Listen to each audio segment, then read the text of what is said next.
A ver, las últimas palabras de un líder pueden marcarlo todo, ¿no? Pues las de Josué, un líder de los de antes, no fueron para hablar de sí mismo, fueron una advertencia. Y lo increíble es que aunque la dijo hace miles de años, hoy suena más actual que nunca. Esto no es una simple clase de historia, es como mirarse en un espejo. Pensad en esto por un momento. Después de años y años de lucha, por fin llega la paz. Has ganado, la victoria es total. Pero es justo ahí, en ese momento de éxito, cuando un líder sabio como Josué ve el mayor de los peligros. Y esto nos lleva a una pregunta un poco incómoda. ¿Puede ser que el éxito, la comodidad, se conviertan en nuestra peor amenaza?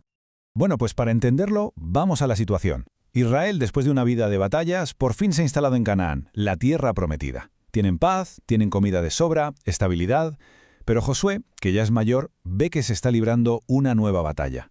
Una que no se lucha con espadas, sino en el corazón de la gente.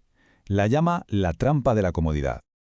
Es que el contraste es brutal. Pasaron de depender absolutamente de todo en el desierto, donde cada día era una incógnita, a la seguridad de Canaán. Allí, de repente, la vida se volvió predecible. Tenían sus propias cosechas, sus casas, una sensación de control total. Y claro, con esa sensación, la necesidad de mirar hacia arriba empezó a desaparecer poco a poco.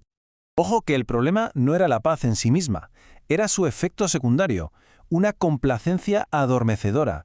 Esa vocecita que te susurra que ya no necesitas ayuda, que ya lo tienes todo controlado, y así, casi sin darse cuenta, se estaban quedando a medias, olvidando para qué habían empezado todo ese viaje.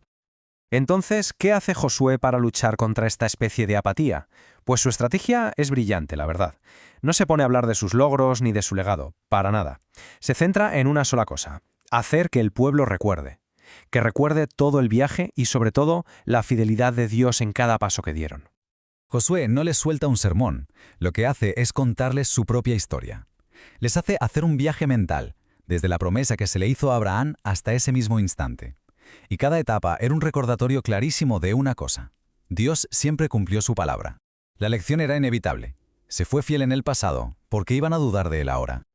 Y este viaje por los recuerdos no era por nostalgia, ¿eh? Era una preparación.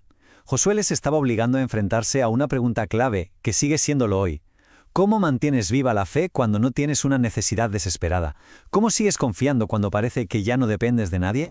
Y después de preparar el terreno, de recordarles la fidelidad de Dios, Josué los lleva al momento de la verdad, al punto de no retorno. Les pone delante una elección clarísima, directa y de la que no se podían escapar. Una lección sobre su futuro. Pero antes de exigirles nada, él da el primer paso. Y esto es fundamental en un líder. No pide un compromiso que él mismo no esté dispuesto a asumir. Su declaración personal, por mi parte, mi familia y yo serviremos al Señor, deja claro el listón y demuestra su integridad. Él va por delante. Y entonces lanza el desafío que lo cambia todo. Elijan hoy a quién van a servir. La palabra clave aquí es hoy, no mañana, no cuando venga bien. Es una exigencia de que decidan ahora mismo. Es como trazar una línea en la arena y decir, o el Dios que os liberó, o los dioses de la cultura que tenéis alrededor.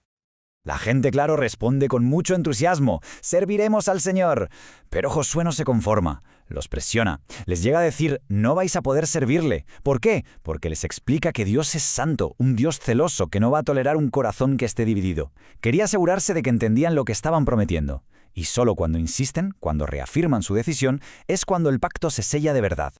El mensaje de Josué no podía ser más claro. Esto era todo o nada. No se trataba de añadir a Dios a la lista de cosas importantes. Se trataba de que Él fuera lo único importante.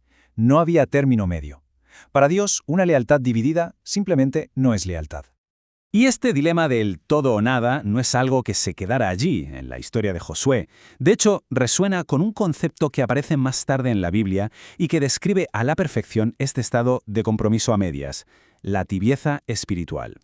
A ver, ¿qué es exactamente la tibieza espiritual? Pues es justo eso, un estado de compromiso a medias. No ser ni frío ni caliente. Nace de esa misma autosuficiencia que afectaba a Israel. Es cuando la fe deja de ser una prioridad que te mueve y se convierte en una costumbre cómoda, algo que está ahí, pero que ni te quita ni te da.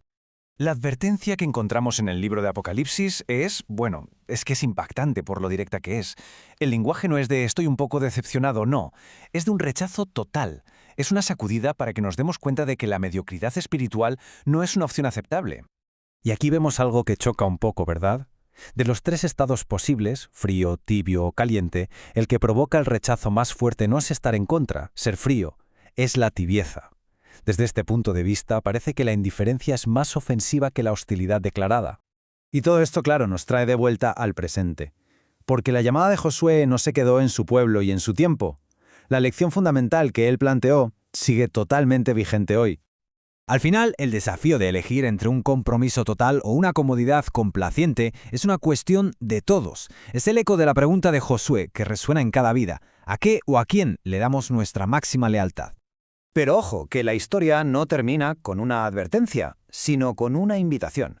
La solución a la tibieza no es intentar calentarse por nuestra cuenta, es reconocer que nos falta algo y aceptar una oferta. Ven y yo te daré todo lo que te haga falta. La respuesta no es esforzarse más, sino rendirse a la fuente de todo. Y así, volvemos al principio, a la misma elección que Josué le puso delante a su pueblo hace miles de años. Una pregunta que define una vida, y que cada uno tiene que responder. La pregunta de Josué sigue en el aire. ¿Qué o quién ocupa el primer lugar?